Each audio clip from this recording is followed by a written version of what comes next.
Good day, sir. I am Brent Mark D. DECASA, BAC Tito Betelgeuse, and this is my answer for CO2. All types of ship. The certificate to be carried is certificate of registry. Validity. The certificate is valid until a change is applied for. Description. The certificate of registry indicates the nationality of the ship. Its reference is United Nations Convention and the Law of the Sea. Certificates of classification. This certificate is valid until a change is applied for. It certifies a vessel is structurally sound and verifies the reliability and function of the propulsion. United Nations Convention on the Law of the Sea. Certificate to be carried is International Load Lines Exception Certificate, valid 5 years with annual and intermediate surveys. It is an exemption to any ships where to the bottom of point of the ship over 24 m in length. IELC 1966 and Protocol of 1989 Article 16. Certificates to be carried is International Tonnage Certificate, valid for lifetime unless major change in construction. It certifies the case of a ship whose gross and net tonnage have been determined in accordance with ICTMS. Its reference is International Tonnage Convention 1964 Article 7. Certificates to be carried is International Load Line Certificate, valid 5 years with annual and intermediate surveys. It provides the details of a ship's freeboats and states that the ship has been surveyed. ILLC 1966 and Protocol of 1988 Article 16. Certificates to be carried is minimum safe manning document, valid for lifetime unless major change in construction. It contains information about the numbers of crew member required for a ship's operation. SOLAS 1974 1989 Amendment Regulation 5/14.2. Continuation for Task 1. All types of ship. The certificates for Master Officer of Rating, as applicable under competence, shall be issued to those candidates who the satisfaction of the administration the requirements for service, age, medical fitness. Its reference is STCW 1978 Article 6 Regulation 1/2 is to Code Section A. Certificates to be carried is International Pollution Certificate. Duration of 5 years from the date of issue.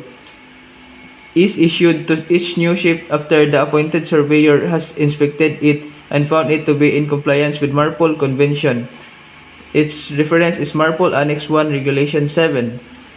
Oil Record Book, Continuous Record Document. Its description is every oil tank of ISO gross tonnage and every ship of 400 gross tonnage shall be provided with oil record. Its reference is MARPOL Annex 1 Regulation 17 and 36. Damage Control Booklet, Record Document. Provide ship's officer with clear information of the ship, watertight compartment, and equipment. Its reference is SOLAS 1974 Regulation 2 and MSC 1. The Garbage Record Book, Continuous Record Document, 2 years kept. Contains many reference to estimated amount of garbage. MARPOL Annex 5 Regulation 10. Fire Control Plan, Record Book. It is certified for the guidance of the officers and crew member about the control plan of fire. Its reference is SOLAS 1974 Regulation 1, ISM Code Paragraph 13. Documents of compliance, duration of 5 years from the date of audit. It shall be issued to every company with compliance with the requirements of the ISM. SOLAS 1974 Regulation 2 and Cargo Securing Manual, liquid document required on all types of ships engaged in carriage of all cargoes other than solid and liquid bulk cargoes. SOLAS 1974 Regulation 6/5 to 6 and 7. For 1, 2, 3, go. For Task 2, list of additional certificate for cargo ships. Certificate to be carried is Certificate Cargo Ship Safety Construction Certificate. Validity is issued for valid period not exceeding 5 years. Brief explanation shall be issued after survey of a cargo ship to STU gross tonnage and over which satisfies the requirement for cargo ships on survey. Reference SOLAS 1974 Regulation 1/12 1988 SOLAS Protocol Regulation 1/12. Cargo Ship Safety Equipment Certificate issued for valid period not exceeding 5 years.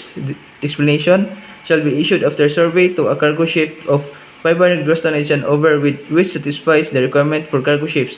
SOLAS 1974 Regulation 1/12 1988 SOLAS Protocol Regulation 1/12. Certificate to be carried is Cargo Ship Radio Certificate, issued for valid period not exceeding for 5 years, shall be issued after survey to a cargo ship of gross tonnage, 300 gross tonnage, and ever fitted with a radio installation including life appliances. SOLAS 1976 Regulation 1/12 as amended. 6. The Gross Amendments 1988 SOLAS Protocol Regulation 1/12. Certificate to be carried cargo ship safety certificate, valid for 5 years with annual and intermediate surveys, may be issued after survey to a cargo ship as attendance to the first 3 certificates mentioned above. 1988 SOLAS Protocol Regulation is the reference document authorization for the carriage of grain loading manual. The certificate is valid until a change is applied for. The document is incorporated into the grain badding around protocol to be enabled the master to meet the stability requirements of the code. SOLAS 1974 Regulation 6 International Code for the Safe Carriage of the Grain in Bulk. Section 3 Certificate of Insurance of Other Financial Security in respect of oil liability for bulk oil pollution damage. The certificate is valid until a change is applied for. A certificate attesting that insurance or other financial security is in force shall be carrying more than 2,000 tonnage of oil in bulk as cargo. Its reference is CLL 1909 Article 7. For Task 3, list of additional certificate for ships carrying noxious liquid substances. Certificates to be carried. International Pollution Prevention Certificate for the carriage of noxious liquid substances in bulk. Its validity is the record book shall retain for a period of not less than 3 years from the date of last entry. Shall be issued after survey in accordance with the provision of MARPOL that engage in ports or terminals. Reference MARPOL Annex 2 Regulations.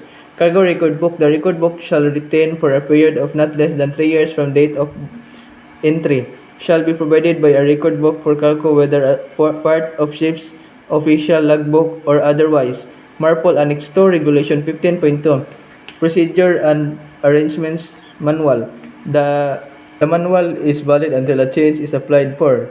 Every ship certified to carry noxious liquid substances in bulk shall have in board a ship procedure and arrangements manual approved by admin. MARPOL Annex 2 Regulation 19 Resolution MAPL 1822. Ship-boated marine emergency plan for noxious liquid substances valid until a change is applied for. Every ship of 150 gross tonnage of above certificate to carry noxious liquid substances shall have a ship marine pollution emergency plan. MARPOL Annex 2 Regulation 17. That is all, sir. Thank you.